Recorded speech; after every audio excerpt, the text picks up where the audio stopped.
Sábado Verde, radio y podcast, en la radio pública de la ciudad de Buenos Aires. El 17 de enero comenzó a regir el Tratado de Alta Mar, este acuerdo internacional impulsado por Naciones Unidas que busca regular y preservar las aguas internacionales. Es uno de los ecosistemas más extensos y quizá menos protegidos del planeta, ¿no? El tratado apunta a gestionar de forma sostenible las zonas marítimas ubicadas a más de 200 millas náuticas de las costas. Esa área representa cerca de 2/3 de los océanos del mundo. Y bueno, hasta ahora carecían de una normativa específica porque no están bajo jurisdicción de ningún estado. Y esto es llamativo en este tiempo, especialmente donde se intenta una reagrupación y toda una revisión geopolítica en el mundo entero, ¿no? Valeria Falabella es directora de Conservación Costero Marina de la organización no gubernamental Wildlife Conservation Society, la WCS en Argentina. ¿Cómo estás, Valeria? Buen día. Hola Sergio, un gusto enorme saludarte. Bueno, supongo que estarás muy feliz con esta noticia. No hablamos antes, pero me parece que viene bien, ¿no? Estamos muy contentos desde hace tiempo, primero porque costó muchísimo que, digamos, los países acordaran un texto. ¿Es cierto que llevó 20 años de debate o tengo mal el Sí, dato? no, es correcto. O sea, Impresionante. sí, en el año 2004 se reconoció la necesidad de comenzar a poner atención y a tratar este tema y se formó un grupo de trabajo que debía desarrollar un diagnóstico y comenzar a elaborar un informe que pudiera ser tomado por Naciones Unidas y bueno, a partir de ese momento, las distintas reuniones de la Asamblea de las Naciones Unidas iban incrementando, es un compromiso para llegar a un acuerdo y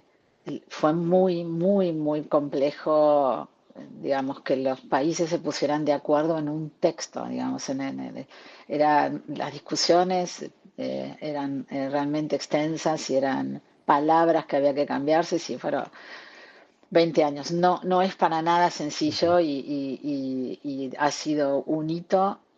Creo que va a costar mucho implementarlo, pero lo que representa para mí es verdaderamente muy valioso. Contanos cuáles son las características de este tratado, por qué va a costar su implementación y todos esos detalles tan interesantes sobre una cuestión clave, ¿no? La protección de los mares. Sí, por ahí lo primero que me gustaría decir es que este tratado, este instrumento, simbólicamente lo que hace es, bueno, el mundo, las naciones del mundo finalmente han reconocido el enorme impacto que hemos generado en el océano, digamos, a través de la mayoría de nuestras actividades humanas en el mar, y además reconoce la persistencia de las amenazas que generaron ese impacto y ese deterioro del océano. Y claro, alta mar es un 60 más del creo 64% de los espacios marinos. Por lo tanto, ese reconocimiento de alguna manera eh, generó el camino para que el debate persista, no nos agotemos en tantos años de discusión y se logre un primer acuerdo que es un primer paso súper valioso. O sea, se reconoce, hemos dañado al mar, las amenazas persisten y y el cambio climático las va a exacerbar. Entonces, este acuerdo lo que genera ahí como cuatro aspectos principales de este acuerdo. Uno es que genera los mecanismos de gestión basado en áreas, ¿no? Cómo gestionar espacios de alta mar, zonas que, como vos bien mencionaste, no están bajo jurisdicción de ningún país, cómo gestionarlos basado en áreas. Por ejemplo, la creación de áreas marinas protegidas en espacios de alta mar. Por otro lado, también trata los aspectos y requerimientos asociados a las evaluaciones de impacto ambiental en actividades que los países lleven adelante en el alta mar. Trata específicamente desarrollo de capacidades y todo lo que tiene que ver con transferencia de tecnología marina. Y esto también en el contexto de un cuarto aspecto que es, bueno, los espacios marinos son muy valiosos en términos de sus recursos genéticos, no solo sus, recursos que más reconocemos como, bueno, el aporte de alimento a través de la pesca o incluso minería y combustible. Los recursos genéticos son muy valiosos y la participación y el uso justo y equitativo de los beneficios de estos servicios y de estos valores que tienen los espacios de alta mar y sus aguas bien profundas, tienen que ser reconocidos a nivel internacional, sobre todo porque son los países desarrollados los que tienen la tecnología, las capacidades y el dinero como para acceder a este tipo de recursos y es necesario garantizar una equidad en los beneficios, ¿no? Porque estamos hablando de espacios que son de todos, empiezan a ser de todos y a dejar de ser de nadie, porque cuando no hay regulación y no hay manejo, ese es el problema, ¿no? Digamos, así que bueno, es un primer paso muy valioso y va a demorar mucho en implementarse, pero bueno, hoy ya entró en vigor, que era clave, más de 60 países lo han ratificado y ojalá que Argentina se sume a esa ratificación. Argentina todavía no ratificó. A propósito de eso, ¿cómo puede influir la retirada o el boicot que está ejerciendo Donald Trump, el presidente de los Estados Unidos, a las Naciones Unidas y la conformación de otra especie de organización? La verdad que yo quiero creer que 20 años de trabajo detrás y una enorme cantidad de esfuerzo de expertos y de organismos internacionales y un acuerdo que se encuentra hoy bajo la Convención de Naciones Unidas sobre el Derecho del Mar, la ley del mar, la ley que rige los espacios jurisdiccionales a nivel oceánico para todo el mundo, para todas las naciones, es algo difícil de modificar. La verdad que confío que los organismos y las agencias que han trabajado y que hoy velan por buscar acuerdos y buscar consensos, se mantengan fuertes y yo creo que las distintas naciones van a defender estos acuerdos y estos instrumentos que llevaron tanto tiempo, en definirse y en aprobarse. Por supuesto que cuando hay, en cualquier instancia, no digo países, en organizaciones, cuando hay gente que el consenso es complejo y los espacios de poder que se sienten que pueden tomar una decisión más allá de lo que necesiten, piensen o opinen otros, bueno, siempre van a tratar de imponerse. Es muy difícil trabajar de manera integrada y articulada.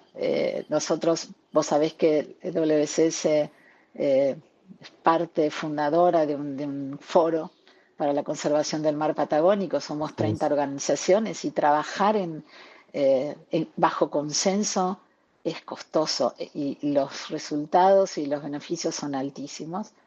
Pero bueno, lo pongo como ejemplo porque siempre puede haber países y intereses y poderes que quieran pasar por encima de procesos que son muy valiosos y que llevaron mucho tiempo en Yo lograrse. creo, Valeria, que es el gran desafío de este tiempo, tener la capacidad de trabajar en los consensos.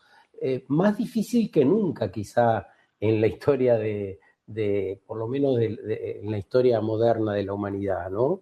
Y me parece que ahí hay un desafío y bueno, reconozco claro lo que hacen ustedes y hay muchas personas en el mundo que están trabajando por eso. Lo que vemos habitualmente es eh, otra narrativa, pero de lo que decís vos se trasluce que existe todo ese trabajo, y bueno, el Tratado de Alta Mar lo certifica, donde las personas, los países en este caso, las organizaciones, se ponen de acuerdo en algo que resulta vital. ¿Qué actividades se desarrollan en alta mar, más allá de lo que mencionabas, más allá de la pesca? Bueno, sí, la pesca es clave, ¿no? Nosotros tenemos en el Agujero Azul y ya hemos tenido la oportunidad de conversar este tema, Mm, la intensidad y sobre todo la falta de regulación y de control que existe en la pesca de alta mar es muy, muy importante. Y por otro lado, bueno, hoy está en debate una actividad humana, digamos, muy, eh, digamos, compleja como es la minería profunda. mm, Sobre todo cuando se conoce tan poco del valor y del rol que cumplen los ecosistemas bentónicos profundos en la integridad del océano y teniendo en cuenta que la vida en este planeta depende de la integridad del océano. O sea, mm, no es poco lo que está puesto en juego. Lo que pasa es que en general vamos por la vida sin tenerlo en cuenta, ¿no? Porque mm, respiramos y porque todo nos resulta natural, pero la regulación del clima, el oxígeno, la captura del dióxido de carbono en exceso que liberamos, la captura del exceso de calor, todo eso cae en el océano, digamos, es, es, es difícil de dimensionar la importancia que tiene un océano saludable para nuestra vida. La gente no toma conciencia. Entonces, bueno, actividades humanas que pueden eh, incrementar el impacto que ya existe. Hay artículos científicos que muestran que prácticamente no hay espacios oceánicos que estén prístinos. mm. Prácticamente no existen. O sea, uno encuentra microplástico a miles de metros de profundidad. Lo vimos en la expedición que se hizo recientemente, Claro. tan valiosa por el equipo de CONICET y del Servicio de Geografía Naval. Eh, entonces, bueno, recientemente se habló y se comenzó a estudiar muy intensamente estos ecosistemas de oxígeno oscuro, digamos, en zonas muy, muy profundas. Entonces, eh, hoy más que nunca es necesario tener acuerdos que obliguen, por ejemplo, a entender el impacto que pueden llevar o que pueden generar actividades Mm. humanas en el mar, Eh, en el alta mar. eh, y bueno, y a te quiero propósito decir, de eso, sí. estas áreas que representan cerca de dos tercios de los océanos del mundo y que no tienen una normativa o no tenían específica, al no estar bajo la jurisdicción de ningún Estado, ¿cómo se produce el aprovechamiento de esos recursos? ¿Cómo es la dinámica? ¿Quién autoriza la explotación o no? ¿Nos podés contar algo de cómo funciona?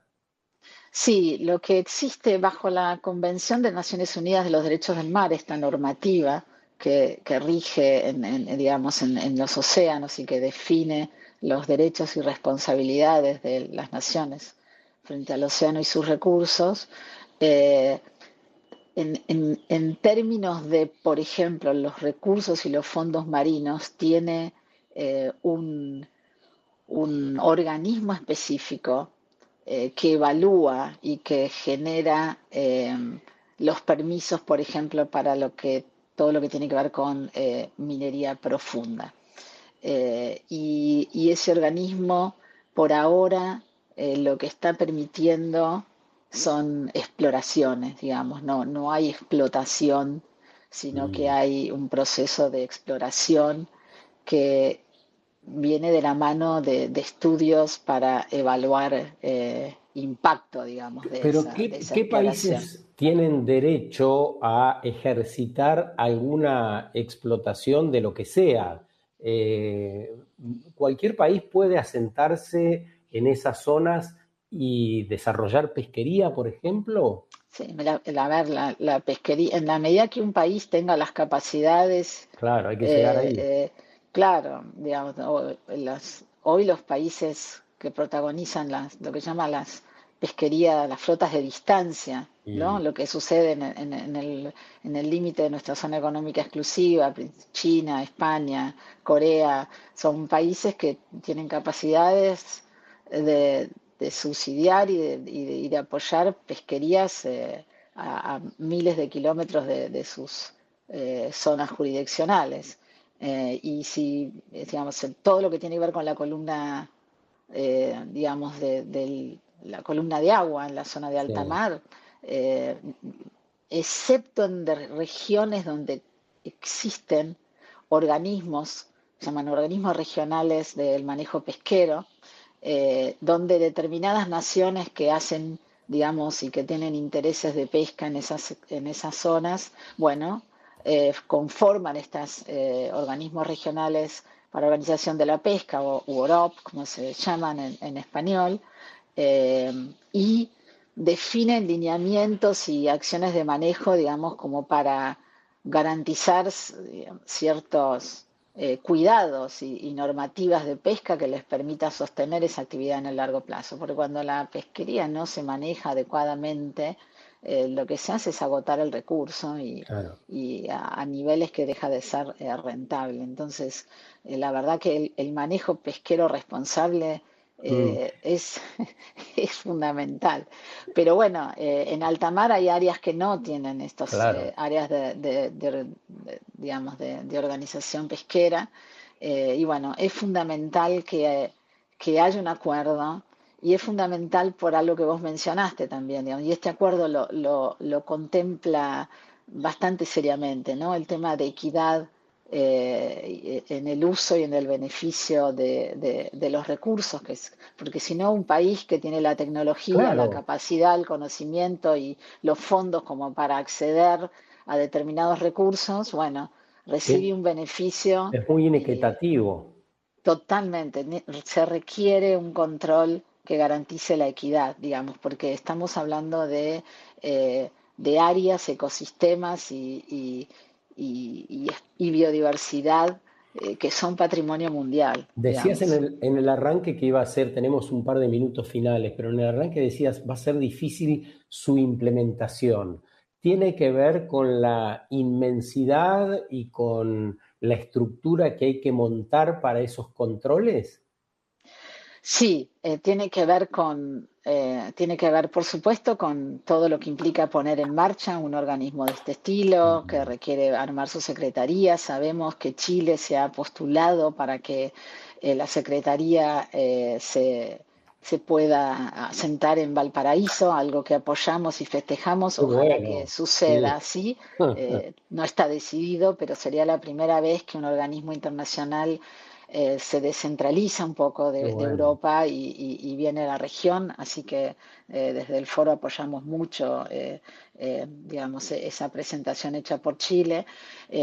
Por supuesto que se tienen que armar las estructuras de gobernanza para funcionamiento del acuerdo, pero por otro lado, este acuerdo tiene que poder consensuar y tiene que funcionar de manera coherente con otros acuerdos y otros Mm. instrumentos que existen, eh, como lo que mencioné, las organizaciones Sí, regionales de la pesca. Entonces, crear un área marina protegida en un área donde hay grandes intereses pesqueros y hay una organización regional de la pesca, por más que sea un área muy valiosa, eso es lo sí. que va a recorrer mucho debate. Y para lograr un primer acuerdo, hay algunas cosas que están, digamos, escritas de una manera muy abierta, muy amplia.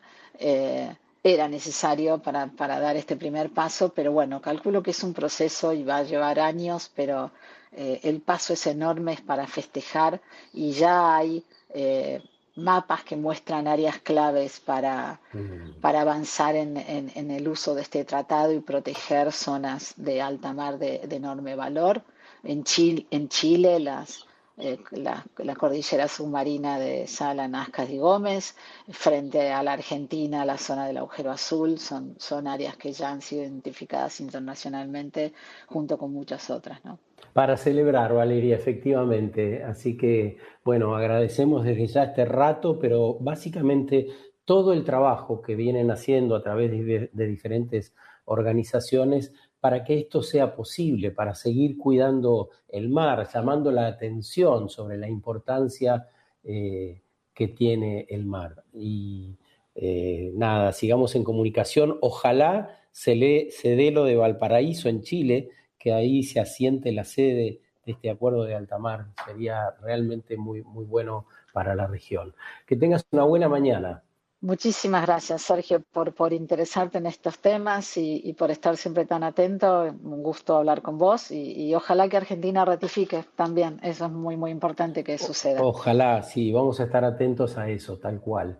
Un gran abrazo. Gran abrazo para todos. Adiós. Hasta luego.